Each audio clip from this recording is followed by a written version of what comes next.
Hey, this is Amanda Jane Stern from the feature film Perfectly Good Moment, and you're listening to the Horror Squad podcast.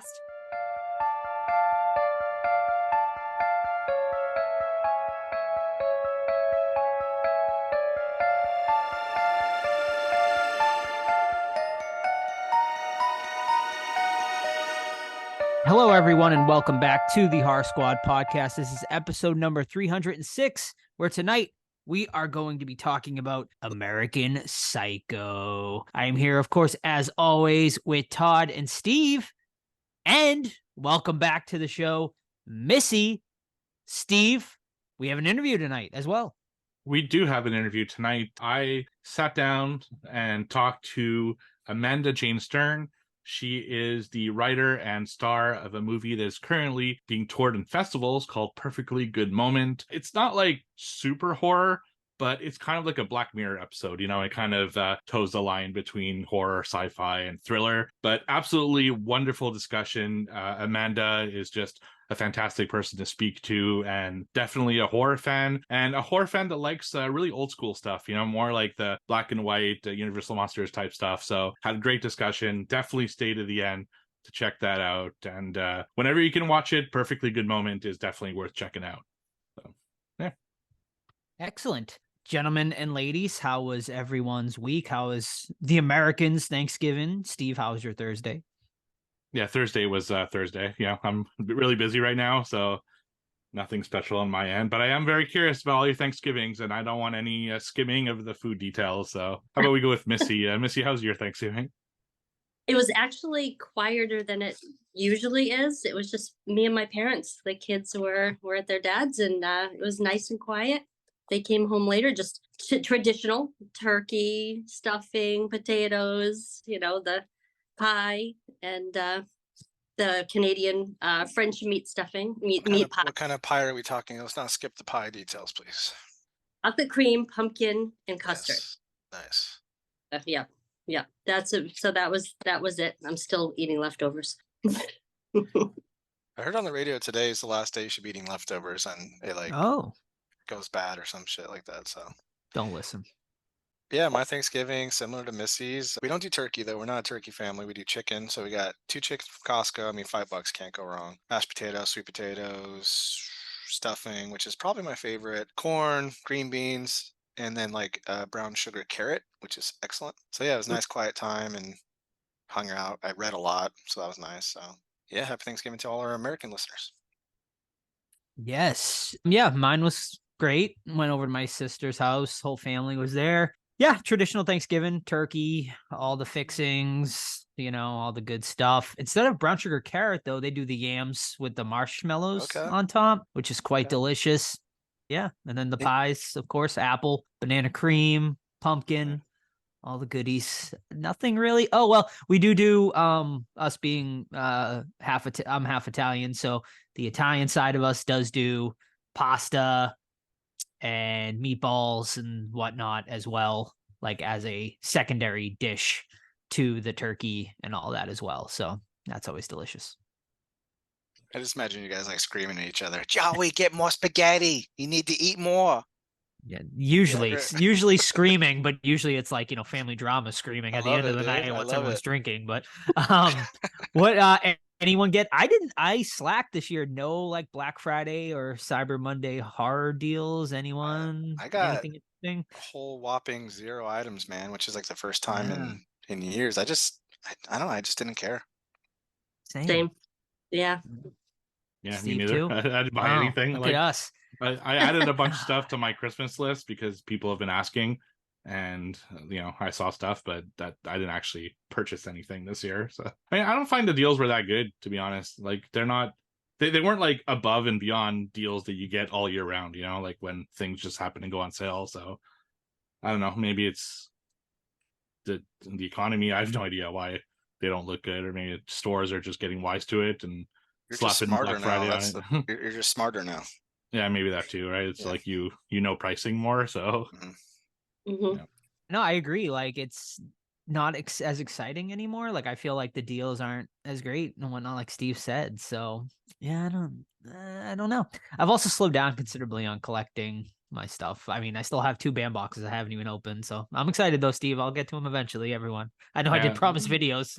Yeah, and I don't know. Well, for those who follow us on YouTube, not only do I post all the videos of the episodes with like graphics that of each film that we talk about, but I also been unboxing the band boxes as we lead up to the last one. And this last box that I actually released today, the October 2023 box, it had the worst item I've ever received in a mystery box. And I've been unboxing since like 2014. Like, it is, wow. It's really, I cannot believe they put that in a box. Is that live right now, Steve? It is. Yeah, I put it like today at 3 p.m. I don't know why I didn't get the alert for that. That's weird.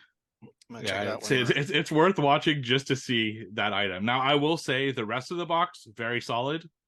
But that one item, holy shit. I couldn't even believe they put that in the box. So Don't spoil it for me, Todd. I want to be fresh when I open that box. So right. message Steve privately after you watch his video. yeah. One thing before we get into what watched, I did want to talk about this. I couldn't save it for next week's news segment because it is such a huge news story right now, and that is the firing of actress Melissa Barrera, who most famously, of course, played Sam Carpenter in the new Scream series, in 5 and 6, was Billy Loomis's daughter, massive character, one of the core 4. She was, of course, fired for some remarks she made regarding the Israel-Gaza conflict. And then immediately after that firing, we find out that Jenna Ortega is also leaving the Scream franchise, supposedly for not because Melissa Barrera was fired, but because she already was planning on leaving due to scheduling conflicts. Believe that if you will or not. We can discuss that. But yeah, I mean, that is 2 of the core 4 that we came to meet in these last 2 movies gone out of the franchise. So where do we go from here? There's a lot of theories being toted out there. The biggest one I heard is Nev and Patrick Dempsey are going to come back. Of course, they got married off screen that we found out, I think, in the last movie. So, yeah, I mean, I don't know. Round table. What do you guys think? What are your thoughts? Let's refrain from politics, but I think Steve worded it well in the chat. Like, you're free to say whatever you want, but not free from the repercussions, right? So it's like, do your job, do acting. Like, I'm not a political activist. I don't know half the shit that the real truth is, you know what I mean? So I'm not educated enough to do my opinion. The problem is I'm not a public figure like she is. So you gotta, that comes with that territory. But as far as Scream goes, like, and I'm not taking any sides, whatever. I don't give a fuck. Like, it's terrible. War and death is not good ever, right? As far as Scream goes, man, like, my opinion isn't new. I think the new ones are pretty bad. I think the last one was a little bit of an upgrade, but I've always hated Samantha being a daughter of Billy. It makes no sense in the timeline to me. So I think what you need to do is just cut your losses, man.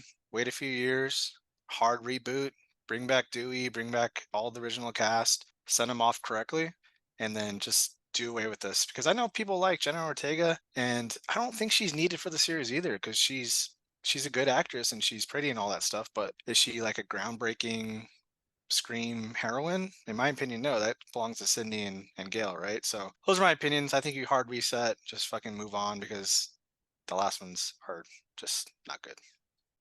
Interesting. Hard reboot. Yeah, I wasn't expecting that one, Todd. Oh, well, 1 second. And I saw the item in that box, and I don't know what they were thinking. That is so awful. I know. Yeah, so I agree with some of what Todd said there. Like you said, what you say publicly online, you could freedom of speech, but not freedom of repercussions. But on the flip side, by firing her over that, the people who produce Scream are also going to face the repercussions for, doing that. So both sides are kind of doing their own thing. And I honestly don't see how they get Nev Campbell or Courtney Cox to go into a Scream 7 at this point, because by signing on to Scream 7, they now almost like side with the producers of Scream 7. Even though that might not be their intention, that's the perception that people are going to have. So I honestly think that, like Todd said, they should completely just can Scream 7 for now, And if ever they want to bring it back, I don't agree with Todd. I don't think they should bring people back. I think they should do contained stories with Ghostface, kind of like what,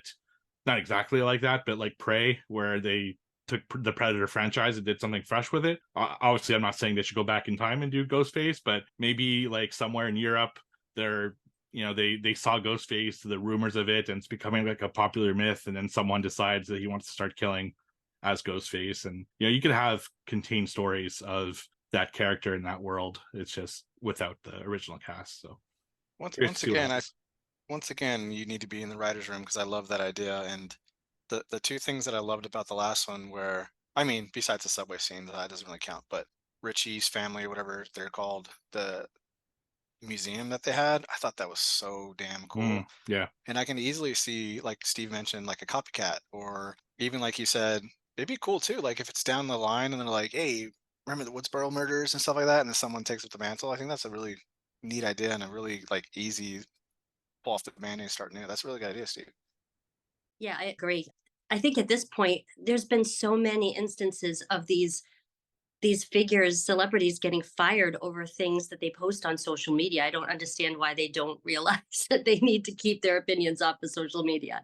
So yeah, I mean, it's sad for the Scream franchise. I've never really been a huge Scream franchise fan. Of course, the first one is amazing, but as they got through, to like this 4, 5, 6, I've watched them once, but that's about it. So I really don't have too much of a opinion on what you should do next. I think I would agree with Todd, and just start fresh with new people. I would be game for that, versus just the same cast over and over and over. So I think they'll do fine if they did that. Yeah, I mean, me and Steve debated about this on the Discord, so you can get like our full, I guess, opinions on it there. I think I kind of agree. I don't see any way this movie succeeds after everything that's happened, but I think the studio is going to push a Scream 7, right? Like, it's just such a moneymaker right now. So they're going to find some way to make this 7th movie, try to close out this trilogy they had planned, and reboot from there. Whether it's going to be a good idea, probably not, right? Like, what happens here? The core 4 is no more. What do? Do you continue with just Jasmine Savoy Brown? Like, now you're sort of lead girl, and you somehow kill off Sam and Jenna off screen or something. I don't know. If I'm the director, I am out of here. Like, I know he signed on to do this last movie, but see you later, right? Like, it happens all the time. Creative differences. I'm gone. He actually would be an interesting, though, for a reboot. Like, I say what you will about Happy Death Day, but there were some like fun ideas there, and I really did like Freaky. So I think with the Scream franchise, I think that comedy aspect he uses would work really well in this universe. So I would rather see him in a hard reboot, rather than unfortunately having to deal with the mess that is going to be Scream 7. I don't know. They're going to throw a lot of money at Nev, obviously, to come back. And I think she might, right? Like, I don't care. I don't know if she really cares about siding with the studio. All she seemed to care about was getting paid the last movie, and a fair amount. And I think she would come back for the fans to try to save this franchise if they throw enough money at her. And they have a lot of money to throw at her now, right? With 2 of their big actresses gone. So I think most likely we will see Scream 7 with Nev, my opinion. So we'll see. But yeah. All righty, folks, let's get into what watched for this week. I'll start us off this week. I only have one, and my one movie is a movie Steve talked about last week, I believe it was, and that is It Lives Inside. He didn't give it the best review, but I was still very excited to see it just based on the trailer, and it just looked like my type of movie. This movie is basically about a girl. The whole movie is kind of set in this Indian culture, and this one Indian girl releases this curse that's basically sort of transferred over to this other girl, and she has to sort of figure out how to defeat this sort of entity. And that's basically the basic plot of it. Yeah, overall I was quite disappointed with this one. it just, to me, it was generic. I think is the best word that comes to mind. You know, I've seen other movies do it better than this one. I will say, like, bringing in sort of a different culture into it made it more interesting than if it was just based on just like your everyday sort of like other type of horror movie. Like, so I think the, you know, bringing in the culture references and stuff elevated it for me a little bit. It added some new sort of flavor and interest. But other than that, at the end of the day, it's still generic. And I think they just kind of incorporated that to try to make it more interesting. But at the end of the day, to me, it ended up just dull. So maybe a one-time watch at best. But honestly, if you don't watch it, you're not going to miss anything either. I gave it a 2.5 out of 5. So basically exactly what I did. Yeah. Yeah. Yeah. It's unfortunate because I did feel like there was a potential there, but Yeah, no, there was definitely a lot of potential there, but I just feel like it comes down to the writing, right? In the script. I feel like it was just one of those scripts they just pull out, you know, out of the attic and they're like, yeah, let's make this movie, you know, and oh, we'll incorporate some new sort of things to try to make it a little fresh. And it just didn't work, unfortunately. So yeah.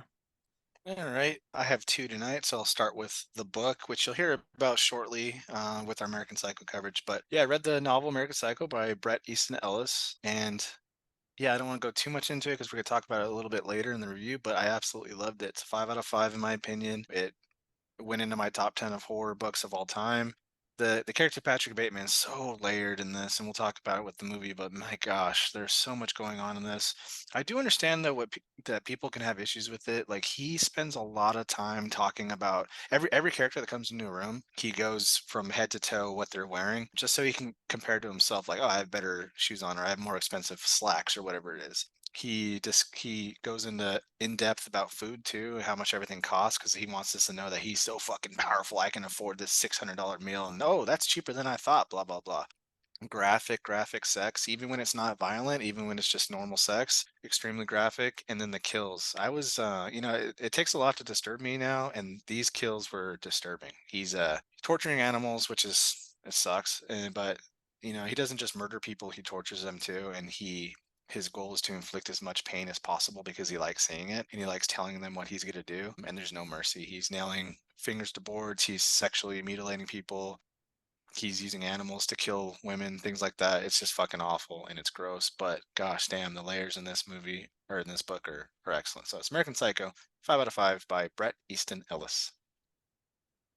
My first one is Birth Rebirth. It's a 2023 movie that's currently playing on Shudder. This is about a nurse whose daughter tragically dies of meningitis and her body goes missing from the morgue. So she ends up tracking it down and finding out that it's basically the doctor, the forensic pathologist that stole the body, because she's working on trying to make make people undead, basically make the undead. So it had a really great premise. It really intrigued me, which is why I watched it. And it was the reason that she has the way that she's keeping this child alive is through like fetuses, and so she has to get that in order to feed that to the child. It just seemed like a really different premise to the movie. The acting was fantastic, but nothing happened.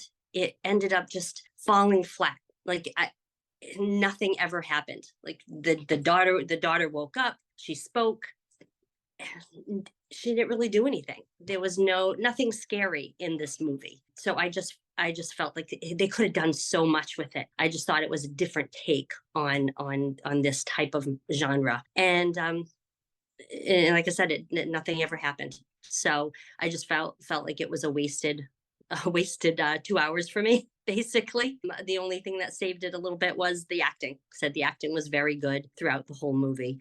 And but that didn't make it worth a watch, in my opinion. So I give it a 2.5. I agree. It's not a lot happens in that movie. It's like it ends and you're like, huh, well, that was what was that? Yeah. Exactly. All right. My first one is a movie I watched over on Shudder. It's a 2023 film by the name of The Puppet Man. So this is directed by Brendan Christensen, who we did have an interview for on the podcast. I believe it was for the episode where we covered Z, which is another movie he directed. He also did Superhost, which I was higher on than some of his other films. So The Puppet Man is about a little girl and her dad kills her mom right in front of her, but she notices that there's a little bit of hesitation in her dad, as if some entity is making him kill her mom.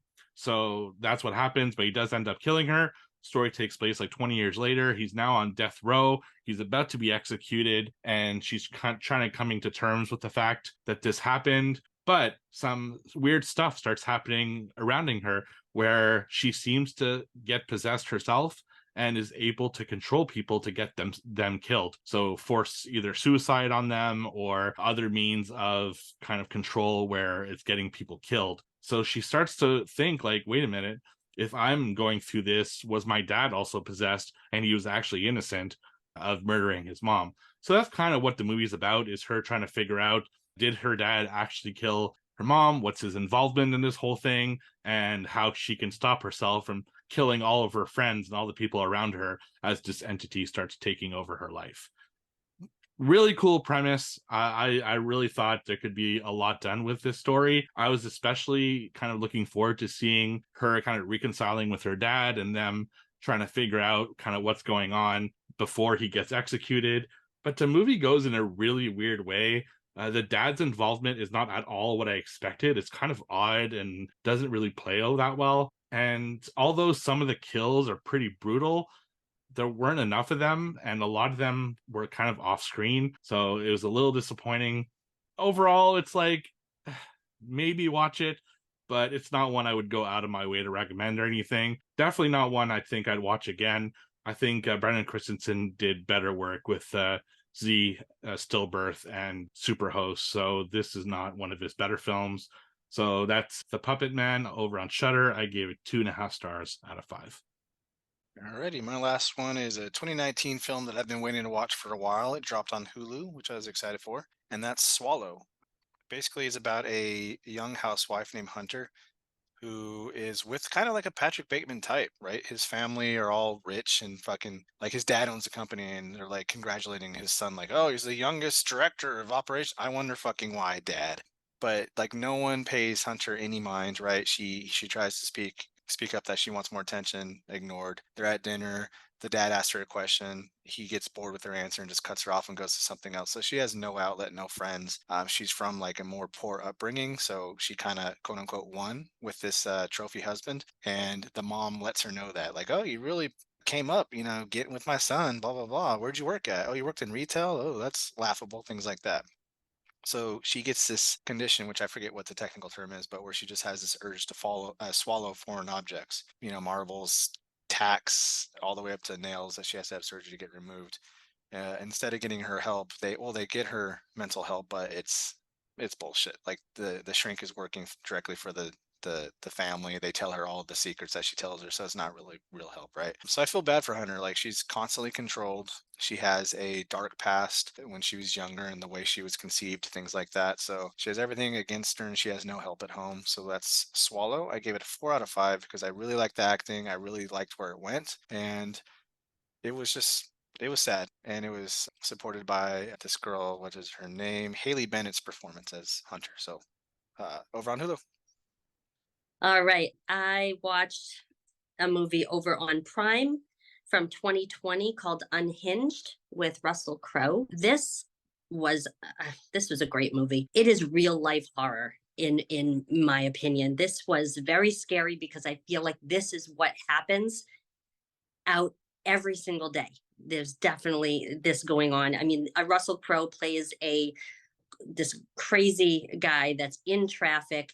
He gets the horn honked at him by this young single mother having a horrible day, and she's late, so she's trying to go somewhere. She honks the horn at him, and it just ends up pushing him over the edge, and he just creates a living hell for her. He finds her family members. He steals her phone, so he goes in their contacts, finds out where she's going to be, where her family members are, and just stalks them all, and just murders her friends and family, basically trying to get to her. And it happens through the course of the day, and she's just trying to get away from him and try to outsmart him.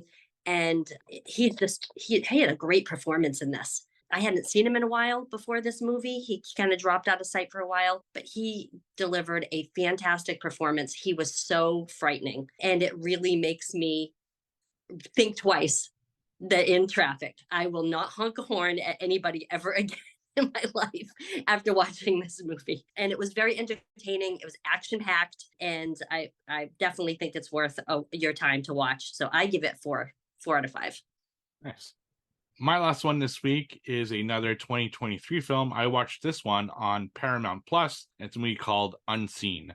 So this is a story of a girl. She gets kidnapped by her ex-boyfriend or husband because he's getting jealous, and he feels that she did him wrong, and he kind of wants control of her. So he brings her to a cabin, tied up, and has nefarious things that he wants to do to her. But she manages to escape with her hands still bound. And during the escape, she breaks her glasses, and as she's running away into the woods, she can't see pretty much anything because she doesn't have her glasses anymore. She does manage to dial 911, but they like lose contact with them. And because she doesn't have like locations turned on her phone because she's afraid her husband and her ex-boyfriend is able to track her, they don't know how to find her without using like cell towers, but cell towers take an hour. So it's not happening anytime soon. She does eventually lose the call and isn't able, because her phone is busted, to dial 911 again because she can't see the numbers and stuff. So what she does is she goes into recent calls and just kind of picks one at random, which hits a number that actually was a wrong number that someone had called her. And it's a girl that she's like in a kind of like convenience store, and she's super socially awkward, and she doesn't want to deal with this. And she's like, can you please be my eyes as I try to get away in this forest? So she asks her to FaceTime her, which she reluctantly does. And the story kind of plays out where this girl is being chased by her ex in the woods. She's using the phone, and this random person that's in a totally different state as like her eyes, using the phone's video service. And meanwhile, the girl that's, at the store is also facing some situations on her side. So it's kind of these two trying to help each other out with their situations and trying to get away. It's an interesting premise. It's basically a 2-location premise. Half the story takes place at the store, the other half takes place in the woods. And it's mostly these two characters, except there are a few characters that come into the store from time to time. It does get kind of ridiculous, if you ask me. There's one particular customer that comes into the store, and she's like a total whack job, and she tries to make her do things that are really odd. And I don't know. It's a weird movie, to be honest with you. It's one that's never boring. It's got high energy. Like, I was always interested to see what would happen next. But it's also one that doesn't have anything super interesting that happens. It's I don't know. I guess I expected more out of it. The majority of the people that I follow on Letterboxd had it scored like 3.5, 4.5 out of 5. So I expected better, I guess. I gave it a 3 out of 5. Maybe worth watching if you think the premise is cool, but don't go in with too high of expectations. So that's Unseen, which I watched on Paramount Plus. That's too bad, because it sounded really cool when you were describing it. Yeah. The premise is cool, but it just doesn't work out well. I don't know. There's a lot of plot holes, and it's just one of those things. Yeah. Let's get into trivia. Todd, what are our scores currently? All right, in a commanding fourth quarter lead. Steve 15, Joe second place 12, myself third place 10, fourth place Missy 0. What's wrong? Get it together, Missy. I don't know what's going on over there, but goose egg. Let's go. What's going on? Who's leading off today? I'll start. All right. In Get Out, what is the name of the place where the consciousness... Sunken place. There you go. Woo. Again, no question. What were you thinking? That's right. It's made for Joe. Collusion. All right. You guys want me answering if I know the question? I don't want Yes, to absolutely. Yeah, you're here as a block for us. Yeah. Spoiler. Okay. Okay. I'll go next. All Stephen King themed trivia this week. These were my Silver Bullet questions that never made it in, but they're not Silver Bullet related. I will say that, just Stephen King themed. So, question 1. What type of car is Christine? A Plymouth. Yeah. Fury. Yeah, I mean, I guess he is a I was looking for a Plymouth Fury. I'll give it to but Todd. I'll give Yeah. Thank you. Thank you. I would have remembered the Plymouth part. bonus bonus point if you can guess the year. 1950. Incorrect. Oh, Bo. 65. Incorrect. Wait. It's in my massive trivia Yeah, book. too late. No, get out of I here. feel like- What did you say, Missy? 57. Ah, one off. 56, right? 1958. Okay. Fuck. All right. I shall go. And this is from the homie, Brent. It's a tagline. We all love him. Oh God. Just when you thought it was safe to be dead. Oh, Oh, you thought I was going to say go back in the water. I did. Mhm. So I Just would when you assume this thought. came back Day of the Dead. Incorrect. Just when you thought it was safe to be dead. Interesting. Yes. Going once. I got one more. If I have another, Okay. I'm allowed another If guess. Steve and Missy pass, I will. Yeah. allow it. Oh, I'm gonna go. My boyfriend's back. That's a fun one. I Don't even say that fucking title because I'll start singing it for 3 months. Can we like just announce? I want to do it for Valentine's Day this year, or at least like have it as a vote. Yeah, I would love for to. sure. Oh, let's do cover it. Let's that. just do it. If we can even find it, like I feel like that movie's probably not No, easily. yeah, Is it's it? I saw Okay, it on good, Tubi or something. excellent. My other guess would be Return of the Living Dead. Incorrect. The correct answer is Return of the Living Dead Part 2. Oh, Nice. son of a bitch! Hey, All we right. got to be stingy this time. Guess the movie based off the IMDb parental guide. Mm. Sex and nudity, Yes. real sex between actors, and a woman holds scissors to her vulva, then to Oh. her clitoris, both which are clearly depicted. Would this be Oh, actually, I'll wait. I have a guess though, but I don't know if you would pick this one because it's kind of niche. Well, we are a niche horror podcast. So, violence and true. gore. A woman smashes her husband's fully naked groin with a heavy piece of wood, and he falls unconscious. Yes, Antichrist. Correct. Then she masturbates with his penis, and blood is ejaculated. Yes. Jeez. I've Great never seen movie. it. Oh, it's a good movie. Willem Wild. Dafoe. Willem Dafoe. Yes. Was that the one where they had to make him wear a fake dong because his dong was too big? I No, don't that know. was You never heard that- have you heard that legend, though? Nymphomaniac, I think. No, No, or was it? Nymphomaniac. Or was it the Jesus one he did? It's one I of the don't two. remember, but he's packing heat. Antichrist is a good one. I forget the director, but he also did a couple It's other good Lars von ones. Trier. Yeah, Lars von Oh, Trier. okay. Yeah. Weirdo. Oh, Yeah. he did the House of Jack Bill, right? Yes. Okay. Yep. Back to Missy. All right. What is the name of the clairvoyant woman in Poltergeist? Tangina. Yes. Gosh, Oh, Thank you. 3 Thank tonight. Damn. Thank you. With Thank that, you, he's everyone. tied. Yes, me and Missy work together on yeah, this. I can Thank see you, that. Missy. That's Yep. Okay. Guess the movie based on the IMDb information. This movie was released in 1990. It has directed by Tommy Lee Wallace. it. Oh, The miniseries. Correct. fuck, Steve. Damn it. That's the autograph I have on my It poster. Very nice. Mhm. Okay. Well, now I won't give you more information. What was the name of the main spirit in Deadstream? Jesus. Jesus, incorrect. I Moving on. don't know. Basaba. Gosh, Oh, I almost- I thought you were saying the first. Never mind. I'm not even gonna give you a hint. I thought you were gonna say it. Beelzebub. No, incorrect. Everyone said something wrong. Any other guesses? No, I only saw it Mm. once. Remember? Correct answer is Mildred. Mildred. Mildred. I thought we were close with the B. So, Me too. No, I That's thought you why said, I- and then you didn't say. No, it. no. Oh, no. all right. Guess the movie based off the Did You Know section of Did you IMDb. know? So I have Okay. two trivias because there was one missing. So I think soundtrack was missing. So trivia number 1. This movie, while not directly associated with Sam Raimi's Evil Dead series, seems to borrow heavily from the series. Both main characters sever a body part, both summon spirits using an incantation, both leads get covered in miscellaneous bodily fluids, and Drag Me to Hell? Wrong. Both employ slapstick comedy. Demon Knight? Wrong. It's not Demon Knight? Nope. Fuck. Next trivia. All right. Missy can Chrissy's- steal. Joe and I cannot Yes. speak.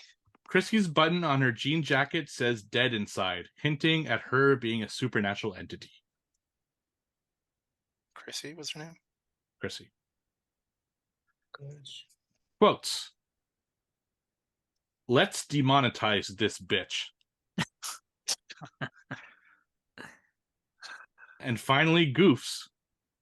Sean states that the house has been unoccupied and boarded up since the 1950s, yet the doorknobs and several of the furnishings, especially the bathroom toilet, are clearly from the modern age and not from 70 years ago.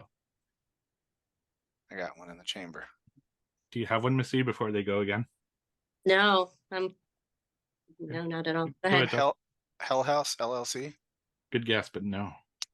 Dang it. The House of the Devil. Wrong. Todd, you should have had this because you What? just talked about it on the previous Todd. trivia. Dead Stream? It's Deadstream. Oh, When you had a gee. Deadstream, I'm like, fuck, my next one's a Deadstream Oh, gee question. whiz. That's funny. Damn you, Todd. Damn it. I keep getting shit on today all day. All right, who's up? Missy, Is it back to me? last one. Last round. What is the last name of the family in the original Conjuring? Oh. The Lamberts? Nope. That's Insidious. Oh, right. Dave. Where's my daughter? Oh, yeah, right. I'm thinking Dalton. I'm trying to figure out Dalton's last name. Yeah, That's Dalton fucking Lambert. Insidious. Um, Oh, I'll guess like after again. yeah, I don't have anything. Yeah, go for it. Is it Perron? Yeah, Perrin. Yeah. I'll give it. Yeah. Okay, No, no. No, that is. No, I'm no, saying no. it the correct way. You're saying the French translation, No, therefore it is the same. judges, which is me. No, we don't get it. If I give you Alright. Plymouth, you're giving me fucking. Fine, Yeah. fine. If I would have said Plymouth, you would have been like, no. Yeah. The Thanksgiving Day parade from Plymouth was on TV on Thanksgiving. I was waiting for someone to pop out and have their head cut off, but it didn't happen, No unfortunately. killer clown. No. All right, is it back to me? Yep. Okay. Base the movie based on the 3 letterboxed reviews. Okay. Number 1. I hate children. Number 2. Great commercial for birth control. Babadook. No. No, that's a good Oh, fucking good answer. guess. Yeah. That little shit is so annoying in that movie. And number 3. Legend has it that little Joey's body is Children of the still Corn. rotting in that trunk. Yes, correct. I was just thinking, he has a Stephen King theme. So Yep. Oh, I totally forgot about this thing. yeah. Uh, All right, Totter. Hold on. Okay. Who is the owner of the Abaddon Hotel and the Hell House LLC franchise? They said it in the last one, but I don't remember. This is from the homie TJ. You're looking for the family name? Just thought, yeah, I guess. I don't know. I've only seen the movie once. I didn't even know this answer. Okay. I just literally watched the new one. I feel like they mentioned it, but It's the Yeah, I got let's nothing. wait, it's the what's the Take a fucking- first. I'll take a last. I'll take a Carmichael family. no. Not according to this. Any no, other I think guesses? that was the manor. No, I Yeah, got no, but I nothing. thought maybe they own both because Yeah. they do mention the hotel in it, right? Right. The owner is Mr. Andrew Tully. Yeah, I would know. I fuck never that would have got is. that. No. No. All right, final question for the night. Guess the movie based off the letterbox reviews Hmm. and plot twist. Oh. These are our reviews. Love it. Missy, you need to I get always one. love I always love this. So I won't say who it comes from, but usually you guys could guess it just off the style of the review. All right, first one. This was way better than I was anticipating. The movie is surprisingly layered, albeit a bit thinly, and the message becomes a bit jumbled by the end.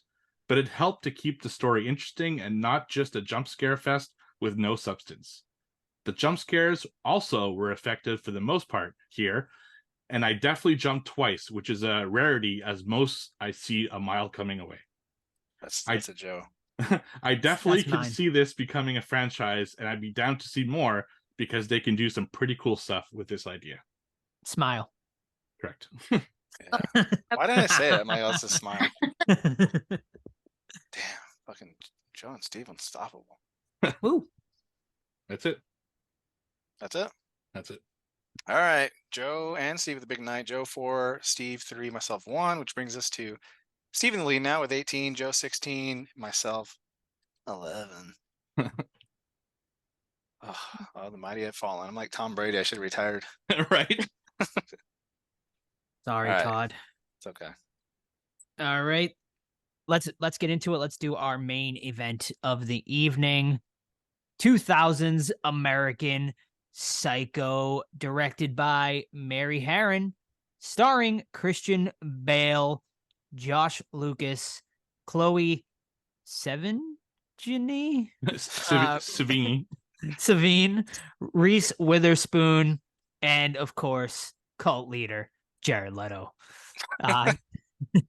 Todd, take us away. Give us a synopsis. Oh boy, that's funny. I'm gonna give you two synopsises here because the book and the movie.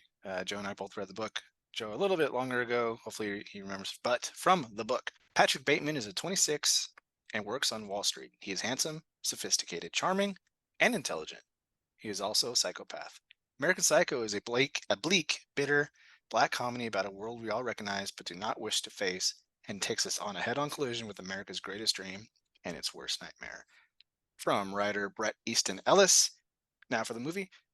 Patrick Bateman is a Wall Street yuppie, obsessed with success, status, and style, with a stunning fiancée played by Reese Witherspoon.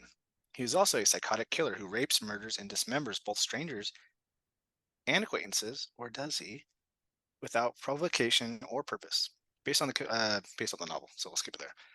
So we are introduced to Patrick Bateman, aka Christian Bale, and exactly how it's described. He is a high-powered Wall Street guy. He's obsessed with the way his body looks. He's obsessed with his image. All he cares about is where he's going to be eating, who's he going to be eating with, who he socializes with in his fellow circle of dudes that look exactly the same in nice designer suits and everything. But the issue with Patrick is that he has these homicidal thoughts where things that trigger him throughout the film will put him on a spiral to violence, right? So I have like two main theories with this book, with this movie, that I think I'll dive into later. But right off the bat, Christian Bale's performance is fucking phenomenal. He's an amazing actor in this one. I struggle to think of a film that he's better in than this one. His character, Patrick Bateman, is awesome. The way he can just sweat on command is fucking insane to me. Like, it's so cool. But the kills are pretty cool. I really like the style that they chose for New York City. And overall, I love this film. But I have a lot to unpack, and I'm eager to see what you guys think about it. Yeah, man, I read this book in high school. I think not too long after the movie came out. That is why I wanted to read it, because like I saw the movie, really dug it, and yeah, I think it was maybe sophomore or junior year of high school. I picked up the book and read it. So I've always had a sort of love for this movie and the book. And yeah, I mean, I love this movie. It's just an amazing performance by Christian Bale as Patrick Bateman. The movie, incredibly layered. You know, I just said that for Smile, if you heard Steve. So there we go again, another very layered movie. But yeah, I mean, there's just so much. The aesthetic of this movie is great. I mean, great performances all around. It's just such a unique movie. There's not a lot of movies like this out there, even to this day. Yeah, there's like so much I want to say, but I know there's like so much to get into. So yeah, take it away, someone. I'll go ahead and again, I'll mirror them, and it's amazing performances by everybody. Some great actors and actresses that really weren't well known back in the day, and now, to see them in there and see them get their start, they're great performances. it's just really scary because he holds it together in front of people, and then he looks so put together, he acts so put together, and then behind the scenes this is going on, and people trust him. He's high society, so they look at him, that with no fear when they go back to his apartment. And it's frightening to see the other side of somebody like this, that they can turn it on and off so easily. But yeah, I mean, I have a few theories as well. Wonder if they're similar to Todd's, but it just a great movie all around. Yeah, I mean, I think this is a really fun movie to watch. So I worked in the corporate world for 20 years, and this is what people in the corporate world are like. Obviously a toned down version of this, but it just reminds me so much of those days and what like salespeople were like and executives were like. And it's funny to watch kind of play out in this way, because this is like an extreme version of that. Christian Bale, I agree, definitely his best performance. This is the first movie I'd seen that he was in, and I remember it came out while I was in film school, and I was just so blown away by this movie and how smart it was, and just the little nuances that I really enjoyed watching.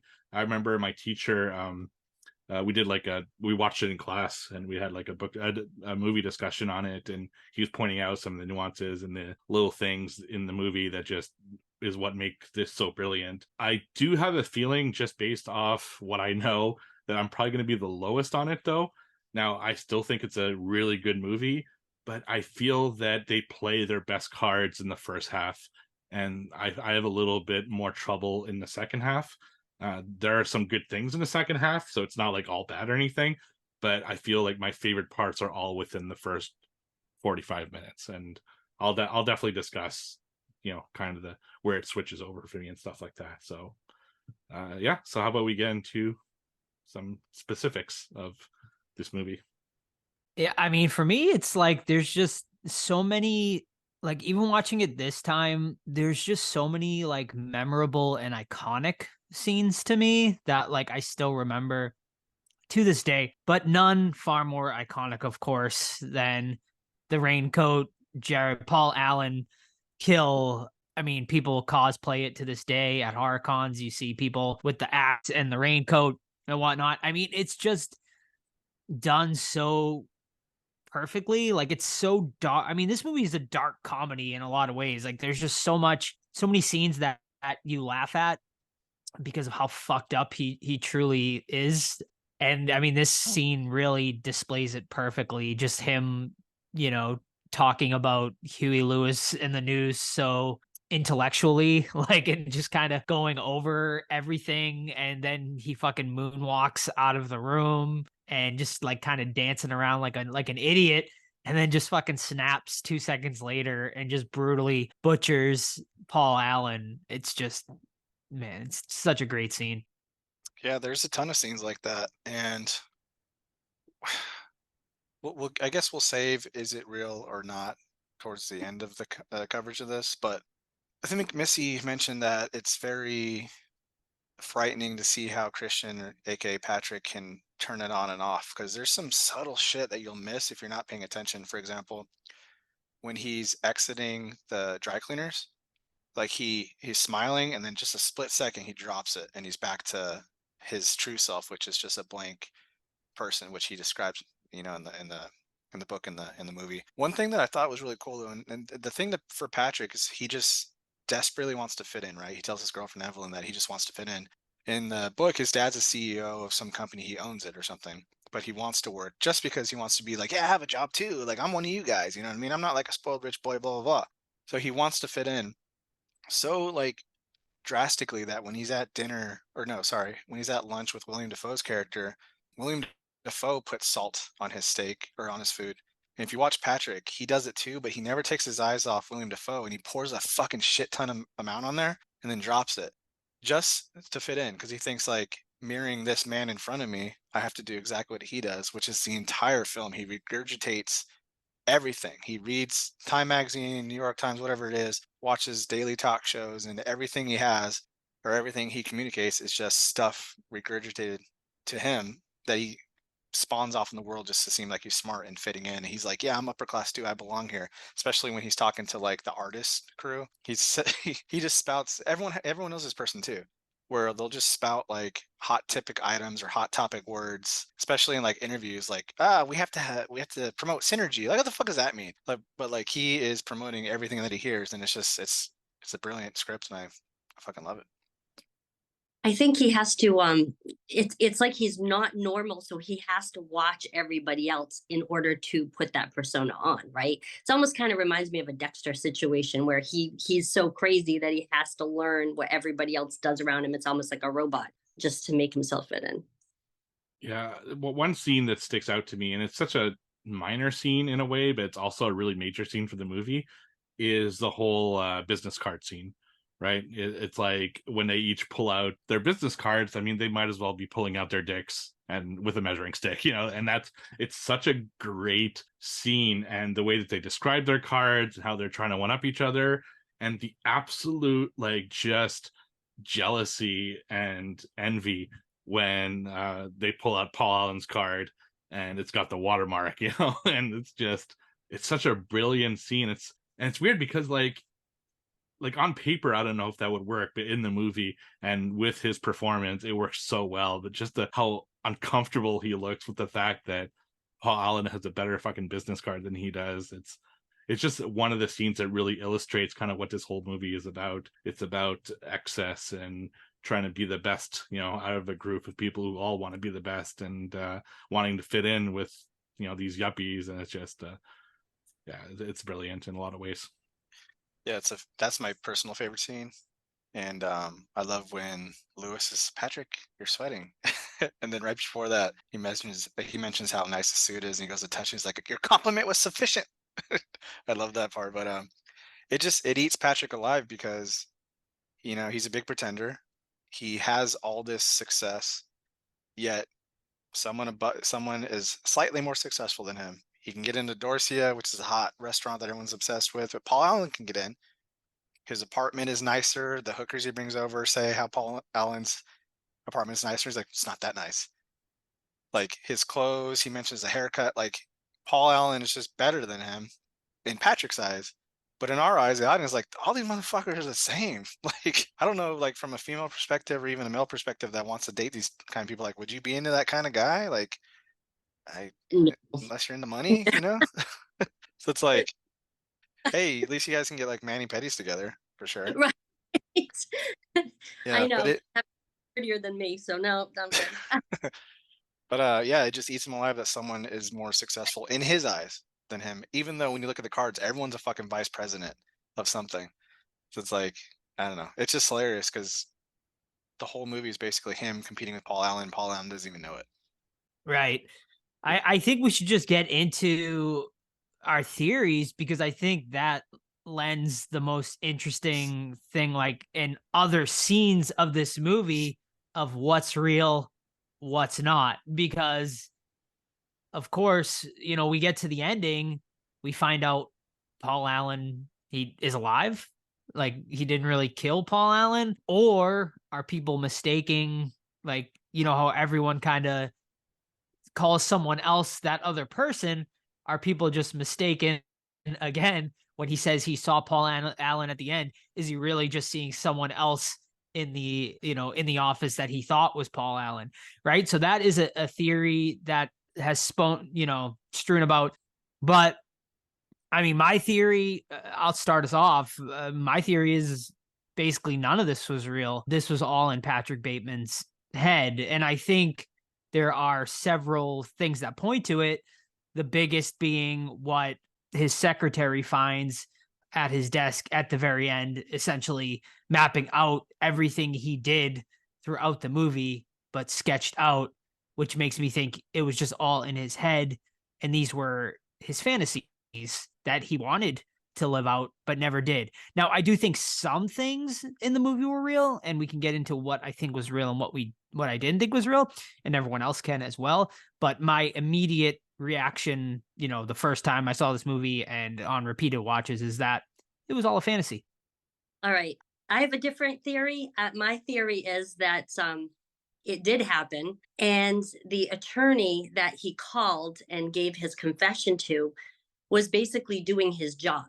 After he heard that confession, heard everything he did, he sent somebody over to the apartment, had it completely cleaned, got rid of everything. And then when he meets him, he basically pretends he doesn't know him and says he had dinner in London with Paul Allen, basically giving an alibi and saying, nope, he's alive. We don't see Paul Allen. We don't know he's still alive. So I'm thinking that the attorney is just basically doing his job, and covering everything up for Patrick Bateman. What about you, Steve? It's tough. I'm leaning more towards what Joe said, that it was all in his head. And the scene that's the most obvious to me that this is not real is after he kills Paul Allen. He puts him in a bag and he drags him out of the lobby right in front of the security guard with a blood trail going all the way from the elevator to the front doors. But when it goes to the outside shot, you could still see the lobby and there's no blood trail anymore. And the security guard would have obviously seen that. So I don't know. There are just these little moments in the movie that just seem like he's imagining the majority of the damage he inflicts. Now, what I do think is real is the prostitutes. He beats them up. We don't see him beat them up, the first two.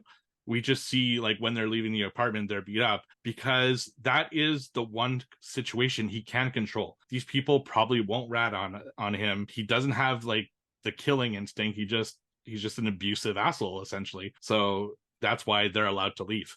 Is because that was a situation that he paid for. He controlled as much as he could, and he kind of got out his fantasy out of it, and that's why he's kind of looking at himself when he's fucking them as well. He's not interested in them. He's interested in his control. So I think most of the violence and the deaths are fake, but some of the other stuff is real.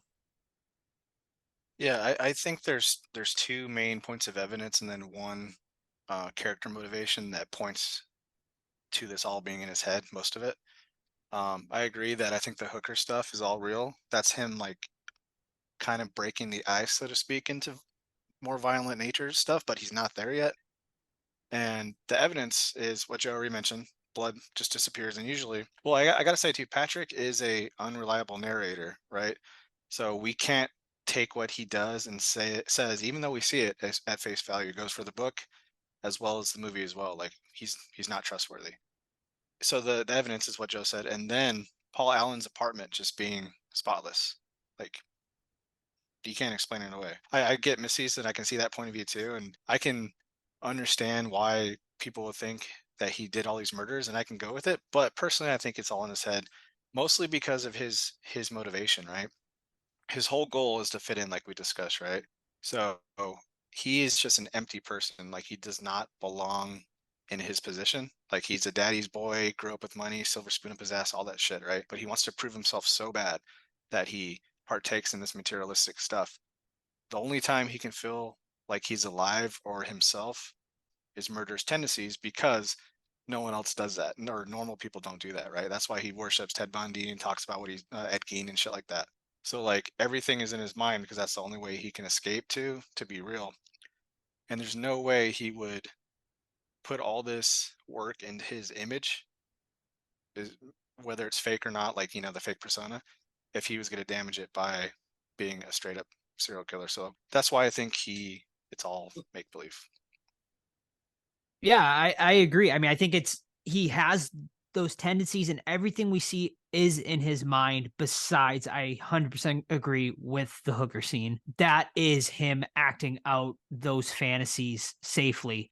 We don't see what he does to them. I mean, we see him open the drawer that has all of these sort of surgical tools. She said she needed surgery too, possibly, which is disturbing. Right, very disturbing. So we don't really know what they did. I mean, at one point when they're leaving, she's got the bloody nose. She has a big scratch on her back and stuff like that. So we can only imagine. It's all kind of, in your mind what he did to them, which I'm sure was very fucked up. But I don't know. I just think it got, especially at the end, it just gets way too fantastical for me to believe that it's real. He's just shooting people on the street and whatnot. I mean, you're not getting away with that, right? I don't care how good your lawyer is. I don't see, even in the 70s or 80s, actually, I'm sorry, even in the 80s, I don't think you're getting away with just cold blood murder on the streets and whatnot. I mean, they still had some sort of technology back then. My other theory that I want to know is Willem Dafoe real? I tend to think he's not real. I think my theory is that is another one of Patrick's fantasies being played out, and that Willem Dafoe's character is completely in his mind as well. I think that's a good question. I think if we trust Jean, then he's real. But if we're only seeing her from Patrick's point of view, which is unreliable, I think that's a plausible, because he does interact with other guys though. They're talking about it at round table. Yeah, but Patrick's there, right? So this could Yeah. all be in his imagination, right? Like, and it makes sense because, like, why would, if Paul Allen really is in London and he was seen in London, why is his, girlfriend or wife, I can't remember, I think it was his girlfriend or whatever at the time, like filing this missing persons report if people really, do know that he is Sure. away and whatnot. So that makes me think, if we're going with the theory that most of this is played out in his head, I feel like he would create this sort of detective character to sort of cover his tracks and kind of play into this fantasy more. Yeah, I think it's definitely possible that William Dafoe is a figment of his imagination. If like you said, it's all in his head, I think that makes a lot of sense. So going with my theory, the least popular theory, the apartment. Going back to the apartment, he goes in. They're showing this apartment. He opens the closet. There's fresh paint. It's obviously been just redone. And when he talks to the real estate agent, her face like drops when he asks about Paul Allen, and she asked him to leave. She said, "I think you better leave." So that to me is what also made me think that this apartment was just cleaned, and they were trying to cover something up, and the real estate agent was in on it. So, okay, a few things from all the stuff that was said. So the first one, for what Missy just said, was that just the apartment that he felt Paul Allen would be at? He just kind of scoped out, because there was an ad in the paper that he reads that showed that apartment. And did he use that apartment in his mind as Paul Allen's apartment? And then when he goes there and he asks, like, does Paul Allen live here? They're kind of like, no, because he never lived there. It's just something he made up in his head by seeing that apartment in the newspaper. So Where does he go then, though, when he steals Paul Allen's keys and then ultimately takes the hookers back to him? I don't know. Are you saying that Could have been his own house? It could have been. That was the second time, right? With the second hookers? time he takes him to Paul's? Yeah, I don't right, think that was all. I don't. in I his think imagination. Right? Yeah, I don't think the second hooker scene was real, because he Mhm. kills them. And let's face it, that chainsaw scene, there's no fucking way. There's just no way in hell that he threw a chainsaw down like 5 stories and times it perfectly. dead on. Like, yeah, I think that second hooker scene was all in his head. So that's yeah, go ahead. Sorry, I did think it was really hilarious when Patrick runs in the bathroom and bites her on the ankle. Just that whole, Right, yeah. I just like, what's he doing? And why does nobody else in the apartment complex hear the chainsaw? Well, yeah, no, that's a Right. good point. And like, to the side of it being that everything we see is true, like murders and all that stuff, then we definitely have to like accept that in this 1980s society, no one gives a shit. Everyone looks out for themselves. Everyone cares about their image. They don't care about anybody else. Then I guess you can accept it. But then you get into like the realm of like, come on, like he's killing cops. He's killing a doorman, a fucking the cleaning guy when he goes through the revolving door twice just to shoot him. Like it's the rampage is like like Joe mentioned, is just too out there.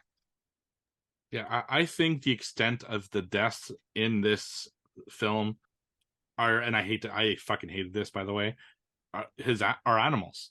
I think he might have killed a dog, and I think he was about to kill a cat, because that is, again, the one thing he can actually like kind of control and get away with to enact his fantasies. We hear it all the time of like serial killers. They always start off by killing animals and then eventually move to humans. And I feel he's at that kind of early stage where he's imagining a lot of the things he wants to do, and he's starting to act out those fantasies on animals and act out those fantasies by beating up prostitutes like he does the first time. So I think I that's why I still think the whole thing is, or most of it is, in his mind. Yeah. Well, I mean, for what it's worth, in the book, he does torture small animals. Like he buys dogs just to kill them. So. And he That's killed a good the homeless man. That would probably be in the real category too. Dog. I don't know. I don't think that even the dog kill is real, honestly, or the homeless man kill. I don't think he kills any actual person in this entire movie. If anything, maybe he kills an animal, but I don't think any of the human killings are real. I just don't think he had it in him yet. I think it was something he fantasized about, but I don't think he ever actually was ready to go through with it yet. I think he was building on it, maybe. I don't know. Like, right? People have fucked up thoughts in their head all the time. I mean, I don't know. I think everyone has kind of thought about, man, like if I could just get my hands on this person or something, right? I think everyone has had that sort of thought in their head of, like, someone cuts you off in traffic and, you're like, you think of like running them off the road or something like that. Maybe it's just me. Maybe I'm the fucked No, up one. it's not just you. But yeah, It's not just. I mean, I think we've all had those kind of fucked up thoughts. Let's see Paul Allen's fantasy. He takes it to an extreme here, and we see those extreme thoughts. At one point, you do see him taking some sort of medication, if you remember, right before he's ready to kill Paul Allen. At the phone can't booth remember too. Okay, when he's yeah. having his So freak out. Yeah. right. So I think he definitely has some psychotic tendencies, and he's probably taken medication for that. That is probably helping him not act on these things. But yeah, Steve, what did you think about Willem Dafoe? I didn't hear your thoughts on that. That's the other one. But I also want to bring up another point. So first, I do think Willem Dafoe was also an imagination, and the scene that kind of makes me think that is when he pulls out the CD, which just happens to be Huey Lewis in the news, and there's too much coincidence there. There's just no way that. That's a good point. Because that, like, if he was real and he was just kind of baiting Patrick, that's the one thing that there's no way he would know. That's just like something that was absolutely just Patrick. So I don't think he was real. And my other question, let's say we're accepting the fact that it was all in his head. I think another scene that was actually real is when he brings his secretary over to his house. And I think that was an actual attempt to maybe kill someone for the first time, because he like behind her, and he's got, I don't remember what he's holding. He's holding something, an nail gun, yeah. But he doesn't go through with it. And I think that might have been a legit attempt, and just proves that he doesn't have kind of the balls to carry out murders. Oh, that's a good point. And he tells her something bad will happen if you stay, and he's right. He loses control, but usually it's in a freak out, never physical control. But what do you have to say, Joe? No, I was gonna say I 100% agree. I think that is in many of the scenes that we might not think are real. I think that one is agreed, 100% real. So I have a question, and it's not a theory. Like it works either way, if it's in his head or if it's actually happening. And by no means do I care what sexual orientation anyone is, but do you think Patrick Bateman is gay? Because there's a couple signals here that I think he's struggling with his sexuality. Lewis is obviously a homosexual man, right? Has a huge crush on Patrick. And whenever Lewis comes into the room, Patrick automatically goes kind of gets in a shell.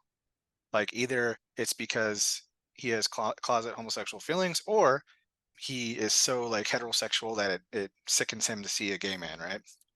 Also, when he goes to attack Lewis and he puts his hand around his neck, Lewis turns, right, and then kisses his hand. He doesn't say I'm not gay. He says I'm not sexually attracted to you. So Lewis is like, hey, I've been waiting for this, Patrick, blah blah blah, and he's like, Lewis, I'm not sexually attracted to you. So the normal's the wrong word, but we'll go with it. The normal reaction would be like, oh, sorry, man, I'm not gay. I'm not sexually attracted to you. So that's another kind of point. And maybe his whole mania is that he's trying to be like the alpha male. Let's talk about women like objects, but he is a homosexual man, and it's eating him up inside. What do you guys think? It's a weird correlation, But do you think that's why he doesn't look at the women when he's having sex with them? He looks in the mirror the whole time. I'm not saying that he's attracted to. Got Well, good biceps, Steve. he might be attracted to himself, and he's very self-centered. But maybe he's only fucking the women because that's what a man like him is expected to do. And since he's not actually attracted to them, he kind of just looks at himself, and doesn't really pay attention to that. He never really seems into the women, he's more interested in the control part of it, and he's more it's like more of an image thing than actually being like horny for them. It's like this really weird thing, and that would actually make sense if he's actually a closet homosexual and he's just carrying it out because that's his expectation of what he's supposed to be. Yeah, and if this is all happening, we'll go on the side that's happening. If he's gonna kill anybody, it's gonna be Lewis, right? Because Lewis risks outing him to his friends, which he can't have. That can't happen. Like, this is fucking Patrick's life. Like, he cannot risk Lewis calling him gay or whatever. So he doesn't kill him though. Why is that? It's I don't know. A lot of signs point to his closet homosexuality, in my opinion. Yeah, I never really thought about it until just now, and you guys bringing it up. I mean, it makes a hell of a lot of sense. Like, the more you think about it, he's not interested in his fiance. He even calls her his supposed fiance. He doesn't want to get married to her. He has said that. He It's doesn't. not terribly important to me. Right. He just doesn't seem. I mean, and he is, of course, he's having sex with a lot of women. But you're right. He is supposed to be the alpha male. He cares about only his appearance, his image, and whatnot. And Steve kind of made it click. Like, when he is having sex with these women, he's literally looking at himself, his body, flexing on himself and stuff like that. It makes a lot of sense. This takes place in the 80s. Most men were not coming. It was definitely more of a taboo thing back then. People were staying more in the closet. They weren't coming out as openly as they are today. So it does make sense that maybe he is a closeted, homosexual man that, is kind of living with, this could be another reason that's kind of tearing him apart inside, right? Like, he's living with that, and he's also living with these sort of psychotic tendencies, and it's kind of all kind of boiling over. And this is kind of what we're seeing. I mean, it makes a lot of sense. Yeah, ultimately, I think he can't express himself in a healthy way. He can't tell his friends he likes men. He can't go to his shrink because they're all in the same circle. Like, he went to his lawyer. They're all like, I fucking, everyone's covering for each other's ass because everyone's in the club, right? So, like, yeah, no, I mean, not to say the same thing again, but he's just eating up inside, and he has this closet homosexuality mixed with like these bad thoughts, and the only way he can escape is essentially fantasizing. So, in a way, he's kind of tragic, but he is also a major piece of shit. Don't get me wrong. I never picked up on any of that, but everything that you say, it makes sense now. It clicks completely. Yeah, I agree with you. Now get down on your knees so Sabrina could see your asshole. Like, what a line, right? Like, Out of nowhere. Yeah, I know. We have to talk about the dialogue. So we talk a lot about serious stuff. He says a lot of fucked up shit in this movie, and I was just curious, what are some of your favorite Patrick Bateman lines in this movie? Every time he leaves the room and somebody asks him where he's going, he says he's returning videotapes.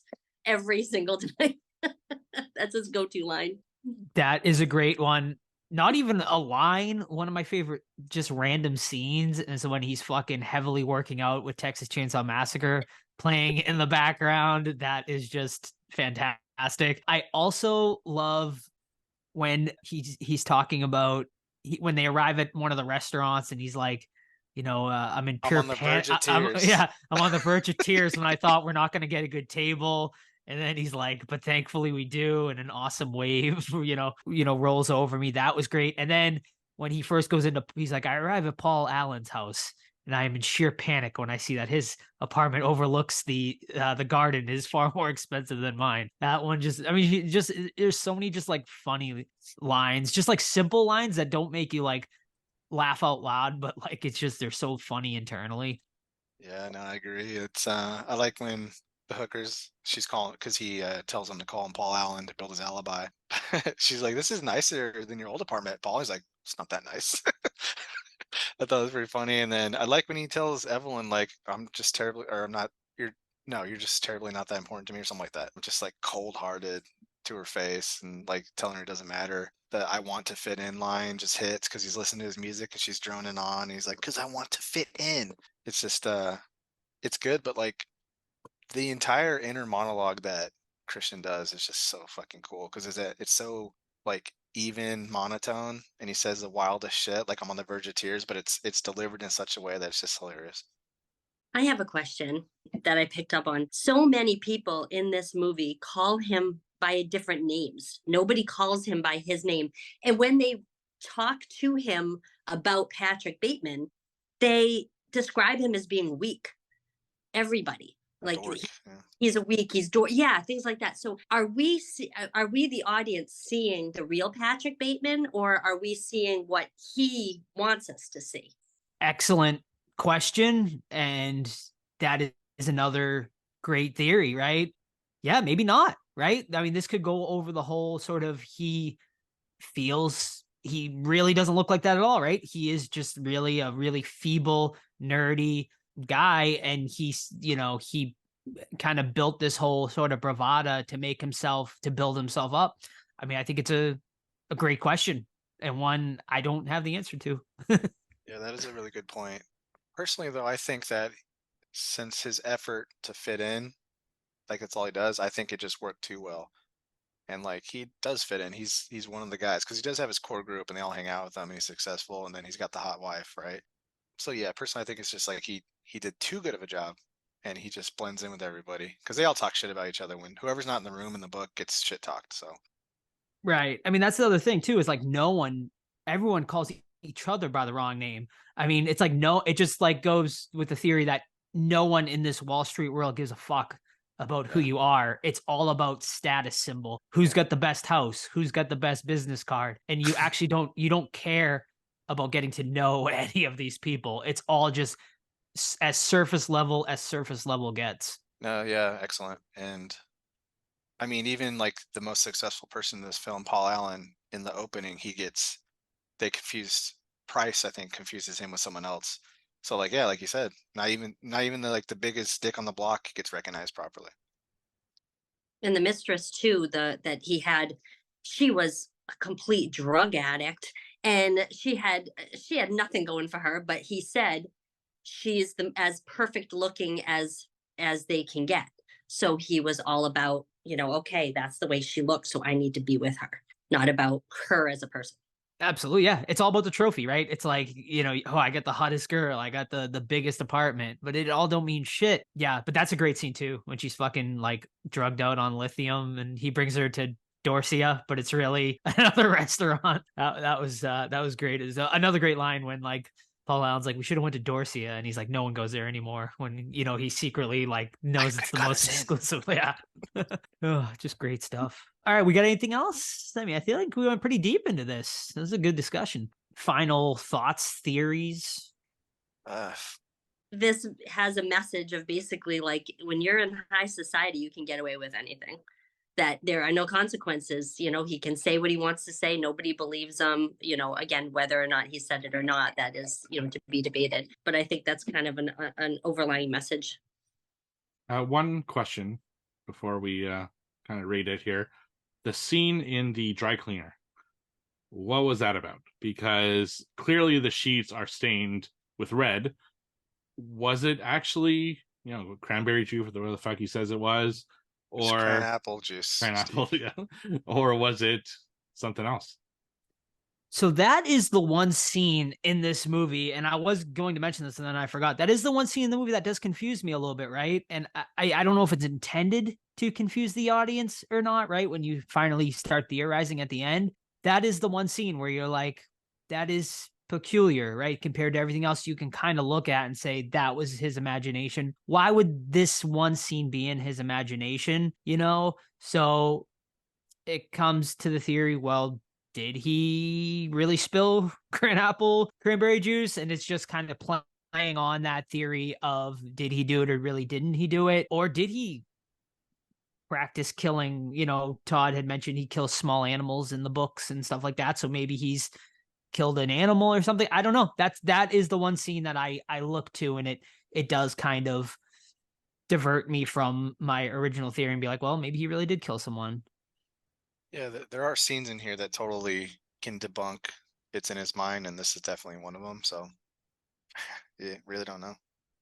Because he does, yell at the woman and then comes back and that's all in his mind at that point. That's But true.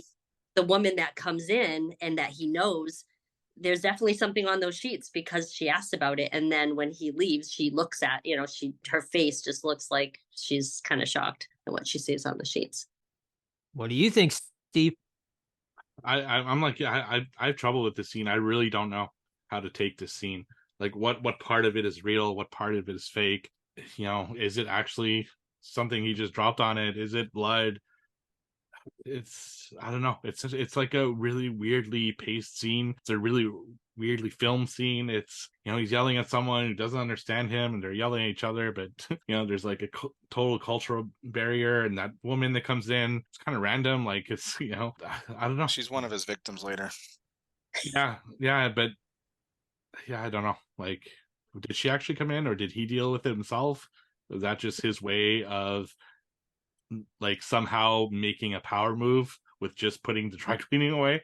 That he like made someone that he actually doesn't care for. Because there's that whole scene where, are you available for dinner this day? And he's like kind of trying to put it off. Saturday. Yeah. He looks at his watch. Saturday. Right. Can't. Yeah, I mean, it could be, you could, throw it away simply as they were just dirty sheets, right? And that girl coming in was fake. There really wasn't blood stained. They were just maybe something else stained on the sheets, right? And he's, fighting with the dry cleaning lady just about some dirty sheets, right? And then he kind of introduces this other character, like you guys said, is just another imaginary way. I mean, because at one point he threatened to kill her, Right. which, right. Who knows? There was a language barrier there. So maybe he really did say that, I Right. don't know, maybe it was a moment of him snapping, but who knows? Yeah. I mean, I agree. That is the one scene I think you point to, and it creates a little confusion with the audience, maybe intentionally. Yeah, well, I mean, it's plausible. Everyone likes Fight Club, and that is completely made up, right? Right. Tyler Durden doesn't exist. So, Spoilers. oh shit, sorry. But Bret Easton Ellis, just to add a couple more things, like the author, came out and said like he completely intended for it to be ambiguous. Like whatever you think happened, happened. So there's no wrong theory. It's smart enough to like for us to, like, oh, what the fuck, like that's a sign of good storytelling, right? So who would like to go first? Rating?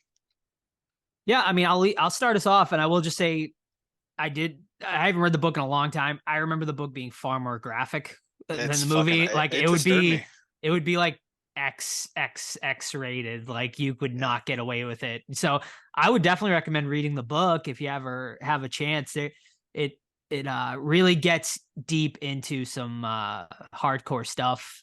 Even the sex scenes are even more graphic in the book. So there's that, and the death scenes and everything. It's good. It's a very good read. Yeah, I love this movie. The more times I watch it, the more I like it.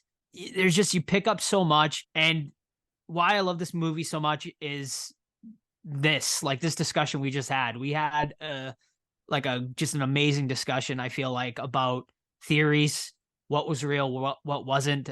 That is the type of movie I love. A movie that really makes you think, a movie you can really, there's really no wrong answers, right? Like it's however you want it to go is how it could potentially go. So it's just fantastic writing, fantastic acting. I love this movie. I can't remember where I placed it. I was trying to think today where I placed it on my best of the decades list, but if I didn't put it top 3, I mean, I'm disappointed in myself, but I think I did. To me, this movie's excellent. I give it a 5 out of 5. Very good. Yeah, just to expand on the book, man. Yeah, the kills in the book are. I was disturbed at a lot of the points. At one point he inserts a tube into a victim's vagina who's also nailed to a board, and puts a rat that he had been starving for some days into that tube, and it goes in her body, and it's fucking like, gosh. But the way he writes it too is like, one scene literally is like, yeah, then I offered her a glass of wine, and the next line is, I'm hammering her hand to the board as she's screaming. I'm like, what the fuck? Like it's just like how Christian delivers the lines in the movie. I'm slightly lower with Joe. I'm at 4.5 out of 5 because I do agree with Steve. I think the last act gets a little bit convoluted, but man, excellent performance. ambiguous. Fucking love it. 4.5 out of 5. Um, I'm right up there with you guys. Everybody in this movie was a great performance, delivered a great performance. I've always loved this movie, and I love the different theories that we talked about. I love that you can read into every time you watch it, you see something different in the people's facial expressions or little things in the background. Now, next time I watch it, I'm going to check and see if he has cranberry juice in his fridge when he opens it up. So, but yeah, I've always liked this movie, and it just reminded me of how good it is. I'm glad we watched it, and I'm going to say 4.5 out of 5. So I came into this thinking I was probably closer to a 4, but after discussing it, and just realizing just how deep this movie is, this is actually one of my favorite discussions we've ever had, to be honest with you. There's just a lot of great theories and a lot of great kind of counterpoints and points, and it was a really fun discussion. So I'm going to go 4.5 out of 5. Again, for the same reason I said at the beginning, is I find the last act slows down, and a lot of my favorite stuff happens near the beginning of the movie as opposed to the end. So that's why I think it's not a full 5. Definitely a brilliant movie that people absolutely need to check out. And I'm not that big of a reader. I mean, the only people I read is, Todd Condit, Eric S. and Caitlin Doughty. Poor bastard. That's basically the only 3 authors I'll ever read. But I'm actually picked this one up because now I'm curious to see kind of more of this world. But I will give everyone a piece of advice, and this is free advice. Please, for the love of Christ, do not watch American Psycho 2 because it is nothing like this. William Shatner and Mila Shatner's in Kunis. Mila Kunis. it. Is it just like a standard slasher, or what's the deal? It's kind of. It's terrible. It's terrible. Is Patrick like her fucking uncle or something? I don't remember them mentioning anything. I don't think from there's American even Psycho. like a connection. Yeah, I haven't seen it so long. I know it's regarded as like one of the worst sequels ever made, though. Like it's always on the list of like worst sequels ever. So yeah. Definitely don't watch it. Trying to see what I gave it when I watched it on Tubi a couple of years ago. Sounds like a 1 star or half star to me. Yeah, it 1.6 on Letterboxd. Yeah, it's all. Yeah. Yeah. I've never heard a person that liked it. So Steve, you gave it a 1. Yeah, that sounds about right. It's before I started writing reviews, but It's on Peacock. okay, and on Tubi in Canada. So there you go. speaking of great writers like Todd, isn't your trailer out for like your little short that's happening? Yeah, man. Thanks. Yeah, so one of my stories got picked up, Doors of Darkness. You can go to doorsofdarkness.com. The editor Caleb's an amazing guy, and he put together like a list of amazing authors that I'm humbled to be a part of because I've read some of theirs, all of theirs actually, and I'm like, fuck, like these are fucking good. Like people that have actually sold to big publishers are in this. I'm like, damn. But yeah, go to doorsofdarkness.com. It's up for pre-order now, and I think you get like free bookmarks or anything like that, or something like that. And then also, Caleb, the editor, like I said, and the owner of the company, did a little, like a minute-long teaser short film about it, showcasing like some of the short stories. And my short story came out in it as 3 young gentlemen in a tent camping out, which we all did as kids.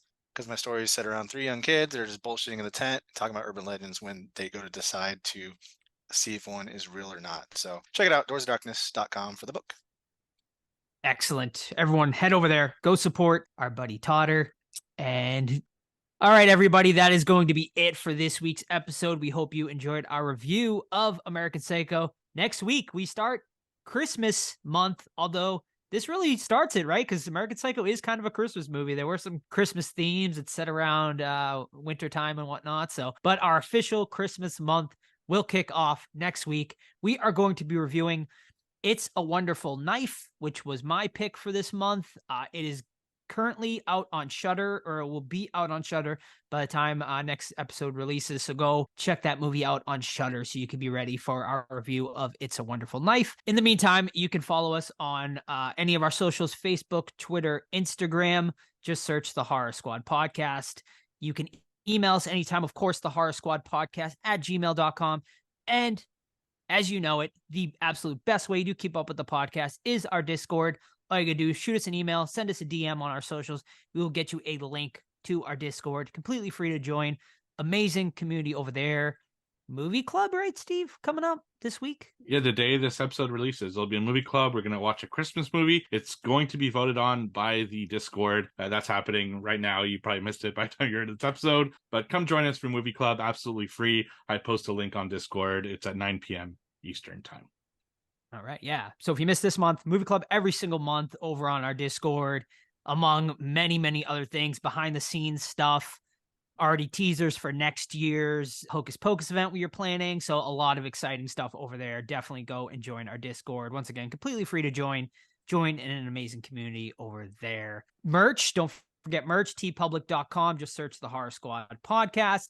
And of course, if you want to support the podcast, the best way to do it, leave us a 5-star review on your favorite podcast app. That would help us the most, help get more engagement out there, get more people to find the show. Tell a friend. It would help a lot. I think that's about it, folks. Don't forget, stick around for our interview, Steve, with Amanda Jane Stern from the movie Perfectly Good Moment. All right. Stick around for that, and we'll see you guys next week. Bye. Bye. Bye. Hello, everyone, and welcome back to the Horror Squad podcast, where tonight we have a very special guest. We have the writer and star of the upcoming film Perfectly Good Moment, which is currently touring the festival circuit, Amanda Jane Stern. Welcome to the show, Amanda. Thanks for having me. Oh, it's very much a pleasure having you on the show. We actually, for those who have maybe listened, we were actually appeared together on another podcast, the Don't Be Crazy podcast, where we talked about VHS 85. And I'm very appreciative to Amanda having been there because we both didn't like the movie, whereas the other two did. So it was a pleasure talking. The dissenting voices for entirely different reasons. Yeah, exactly. And I'm anxious to talk to you about horror in general, because we did touch the subject a little bit on that podcast, so people should check that out. But I do want to dive deeper. But before I get into that, I do want to talk about the movie Perfectly Good Moment. Can you tell our listeners kind of what the movie's about? Sure. So Perfectly Good Moment is a 2-character psychosexual revenge thriller. It follows a couple that's been together on and off for 8 years. When they met, she was 19 and he was 34, and it's 8 years later, and you're watching the movie from 3 different timelines and different perspectives. So in the first act, you're in his perspective. They've just reunited. It's this sort of dreamy, erotic, glowy, romantic movie. And then the second act, you flash back 6 months to when they broke up the last time, and you've kind of stripped away all of the romanticness, and it's very flat, it's dry, it's the truth of this relationship.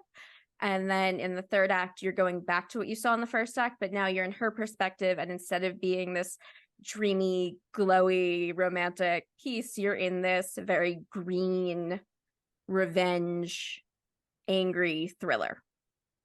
So there are 2 things about this movie that really surprised me. The first one is a spoiler, which involves an unexpected twist, so I'm not going to talk about that.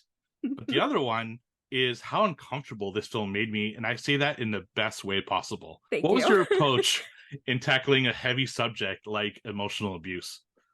Yeah, I wrote this back in February of 2021, and I think actually a lot as I was writing these scenes, I thought, because there's a lot of it that is very much the combination of physical intimacy with what the characters are saying to each other and how underhanded they are, especially what David is saying to Ruby. And so as I was writing these scenes, I was thinking, am I turned on? Am I deeply uncomfortable? If I feel both things, that's what I need, right. And I think it's also just that we see a lot of these sorts of relationships on screen.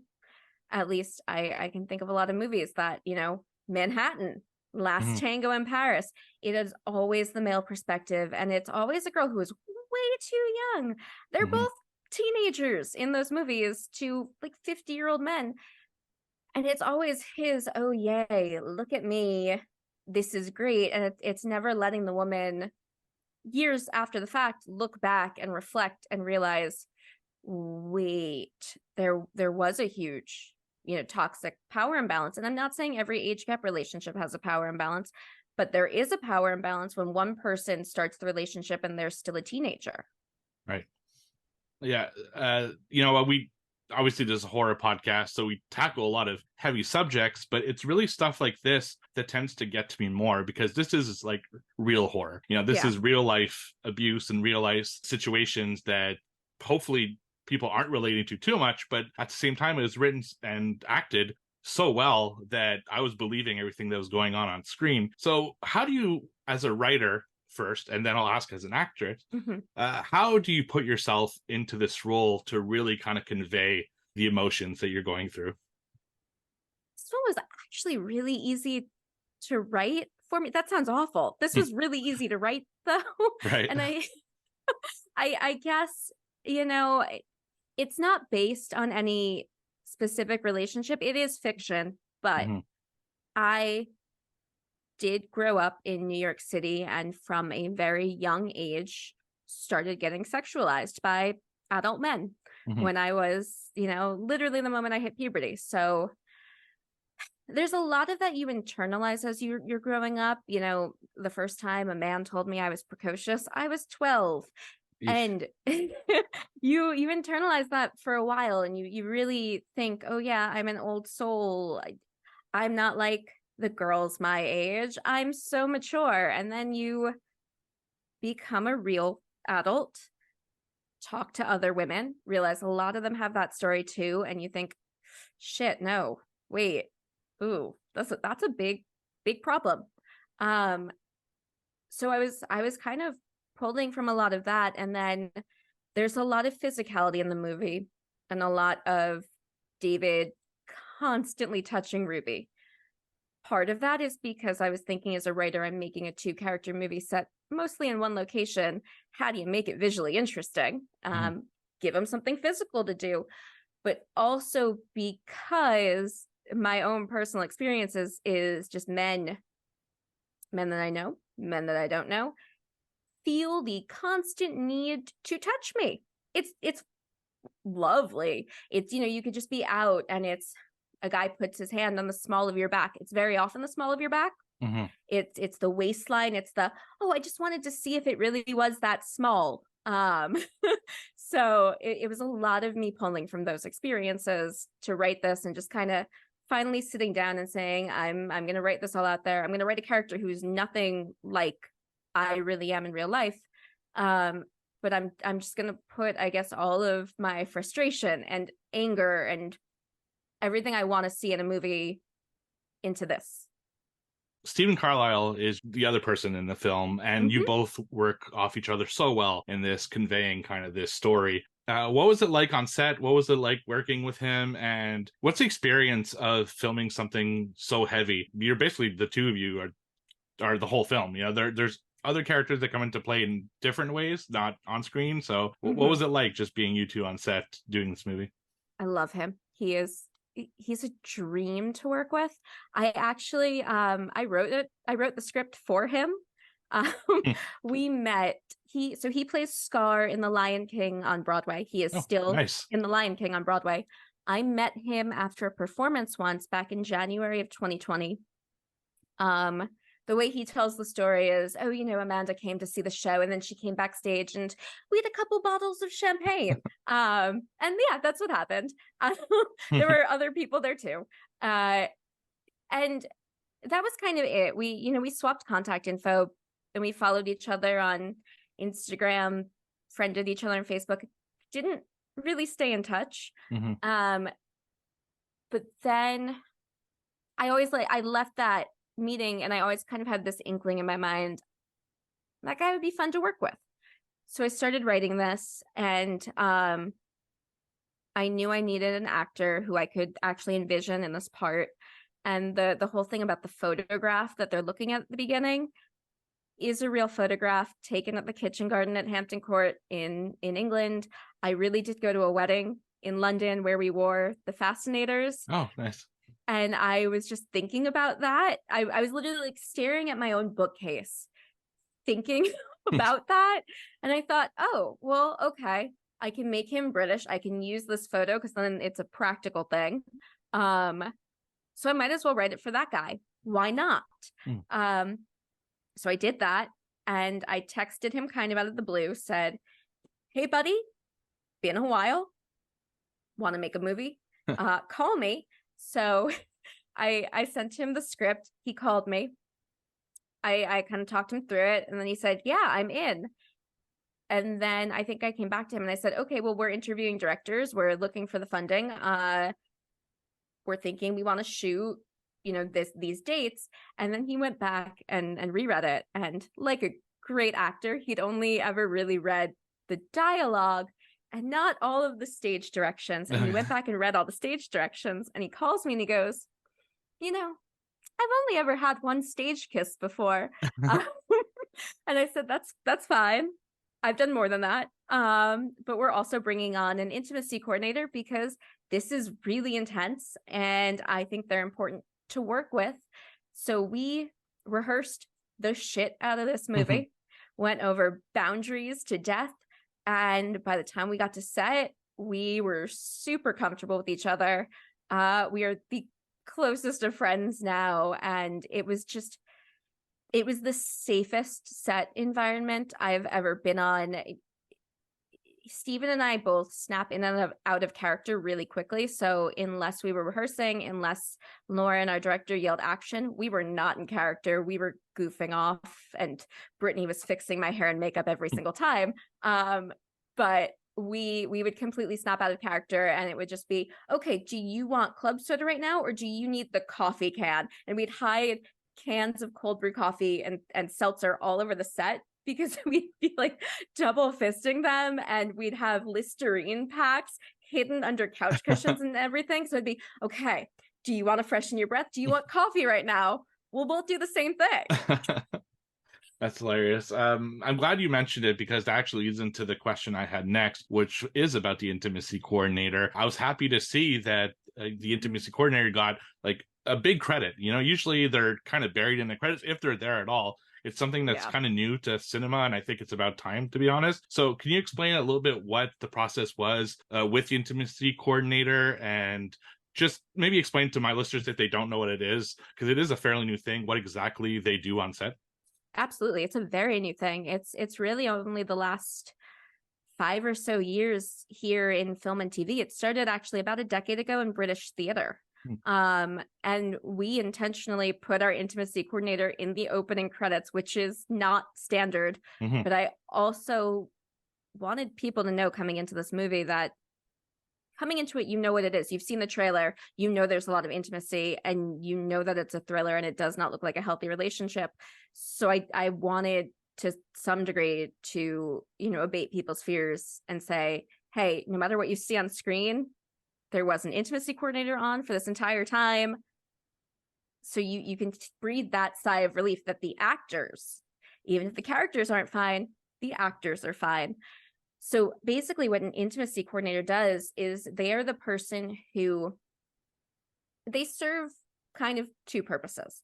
On the one hand, they make sure that filming intimate scenes are safe, that no one's boundaries are crossed, that everyone is giving full enthusiastic consent well before they shoot a scene, so that and that they're also on the lookout that, hey, maybe this scene is triggering something, and they know how to help, lessen that, take a pause, help things move along.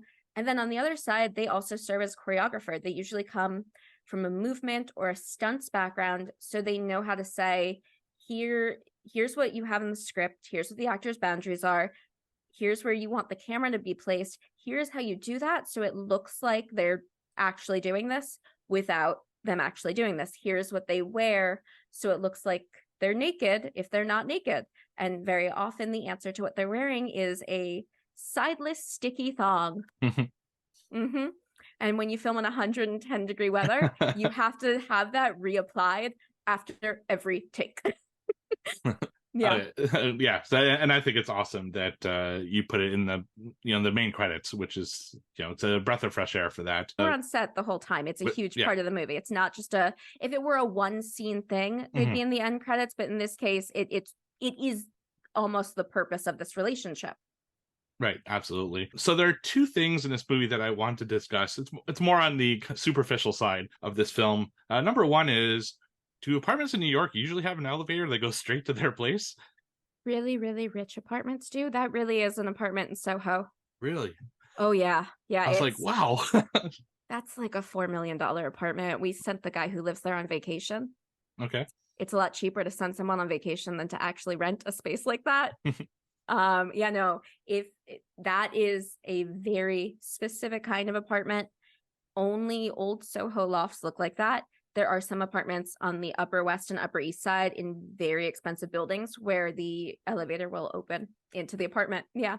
And you have a key that turns on or off the elevator for your floor. That's amazing. I was I so know. curious. I was so curious about that when I watched the movie. I'm like, really? Wow, that's awesome. Maybe I'm missing out here. Oh my God, I could never afford one of those. Never. And my other question, and I was really like, okay, well, this is odd. Maybe it's a New York thing. A knife and fork to eat pizza?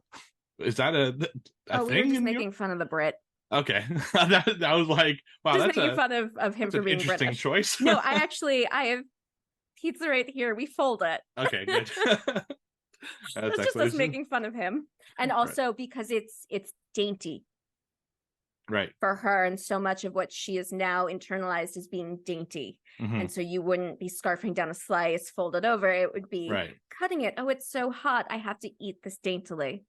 Right, which goes a lot into the way the wine is treated in this movie. Yeah, that's for sure. Now, I do want to ask you a few questions about horror. We are a horror podcast. Yes. And we had started a great discussion on the other podcast, on the Don't Be Crazy podcast, but I want to go a little deeper into kind of what your thoughts are about horror movies and things like that. And my first one, it's a general question. What are some of the horror movies that you like? So I'm a big fan. I love the genre called the old dark house genre. And it's actually named after a 33 movie called This Old Dark House. It's a James Whale movie. It's not the first movie in that trope. The first one is actually a 1927 silent film called The Cat and the Canary. Is what started it. And it's, the people who, for whatever reason, end up in an old dark house. And then there's a madman on the loose. There are ghosts. There are walls that open. People start getting murdered. It's kind of a proto slasher genre in many ways. And up until a 1944 movie called The Uninvited, the answer in all of these movies is that it was never actually something supernatural. It was always a person who was greedy. Right. It's almost like Scooby-Doo, right. I love that genre. I love that. I love Gothic horror, and the in 2005 a critic termed the movies like Rebecca, those like suspenseful, again, they're the relationship horror, basically. The don't trust your husbands. I'm a very big fan of that. I like ghost stories, and that kind of fits in with the Gothic. So I'm a little all over the place. I like a lot of things. As a general, I'm not the biggest fan of the torture porn style of horror. Right. Okay. It's not that I'm opposed to gore. I think gore is fine. I just don't find that to be what scares me. It's more, oh, okay, we're being gory to be gory, and it's not emotionally resonating with me, and I want the movie to emotionally do something. Right. Is there anything kind of the modern era that you really liked, being such a fan of kind of old-timey horror? Oh yeah, definitely. I mean, who didn't, but Barbarian was actually truly amazing. It was so twisty. And emotionally, that one resonates. It is true.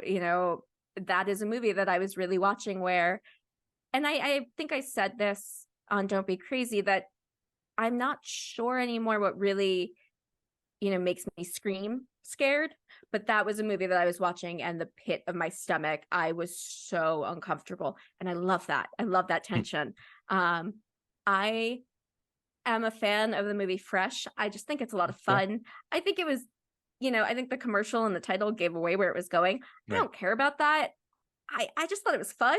I like that they let her get fucking angry, and she goes for the overkill, and I'm always yelling like, you just stabbed him.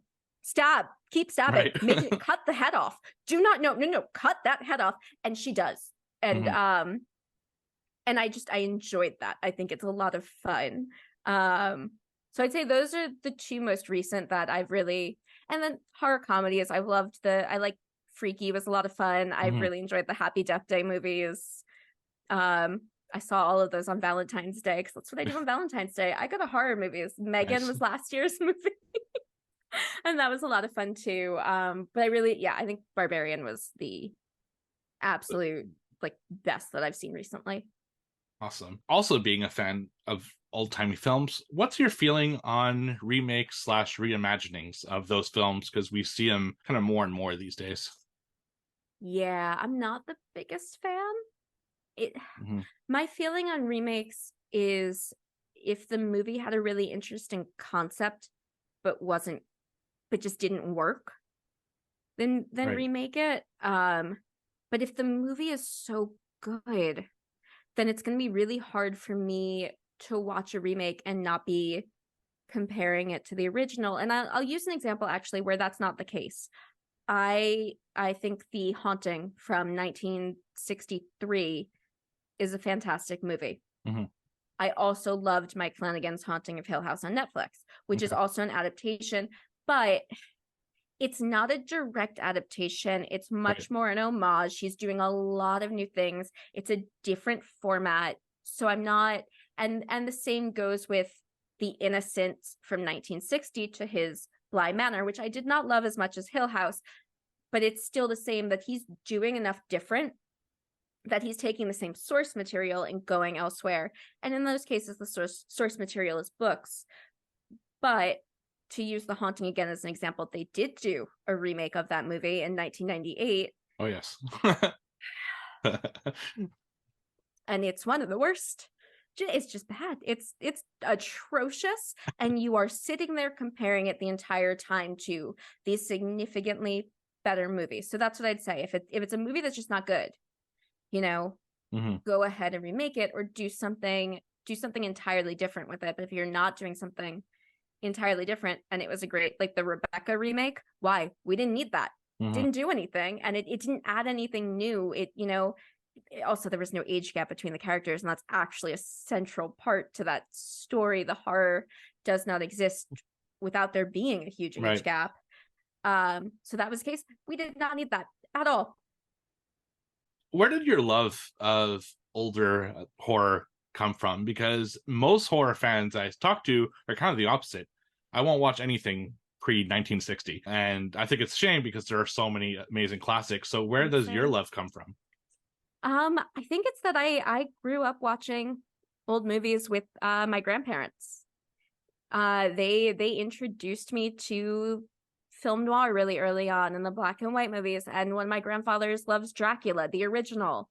So it was a lot of watching those movies with them. And then I was a film student in college, I didn't go to film school. I was a film history major. So it was all about the history of film.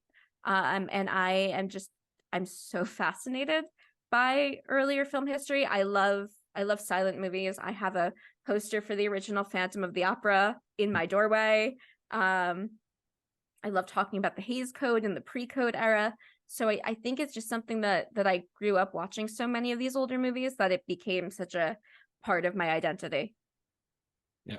And on the Don't Be Crazy podcast, one of the things that you got harped on a little bit on is that you don't like found footage films. I don't. So have you watched one since? And if you haven't, is there one that you have your eyes set on to say, okay, maybe I'm going to give this found footage thing one more try? I have not watched one since, but Zach did text me and he said that there might be one that I like. I think he said it was called Lake Mungo. He said it's actually visually pretty. And I said I like a movie to be a visual feast for the eyes. That is a thing about the black and white movies. They are beautiful to look at. I like looking at them. I like the visuals. And that's my thing with found footage, is that I get it from a practicality standpoint, but I also want to see what's going on, and I don't want to have vertigo. Absolutely. I'll watch Vertigo. Love that movie. Right. And what I would recommend is As Above, So Below. Okay. It takes place in the catacombs in France, and it's Oh. really interesting take on found footage. So that's Okay. one that I would personally recommend to get you kind of on the found footage train. Not that it's like one of my favorite subgenre of horror, but I think there's a Yeah. lot of good stuff that you might be missing out on if you watch the wrong ones first, like VHS 85. Yeah, I don't think VHS 85 was really the right one No. to make someone a fan of found footage. It was just a lot of, I don't care. I Right. really don't. Is horror something that you see yourself making like either writing or acting in the future? Absolutely. Actually, the script that I have right now that I early development, the script is written. I do have a director attached. It's actually the guy who is the cinematographer on Perfectly Good Moment. He is a big horror guy. And he has this wonderful horror short called John the Carpenter, which is really, really good creature design. So I have a script called Beast with Two Backs, about the Shakespeare reference is intentional, about a woman who falls for the murderous monster under her bed. And that is actually it is a full-on straight horror movie. It's very gory. It's a little, I wouldn't say it's quite Hellraiser gross. Okay. It's bordering on, it's definitely Hellraiser kinky. The original. Right. Not quite as gross though, because there are definitely moments, and I actually really enjoy the original Hellraiser. I know people are really divided on that one. I thoroughly enjoy it. I think it's a fuck ton of fun.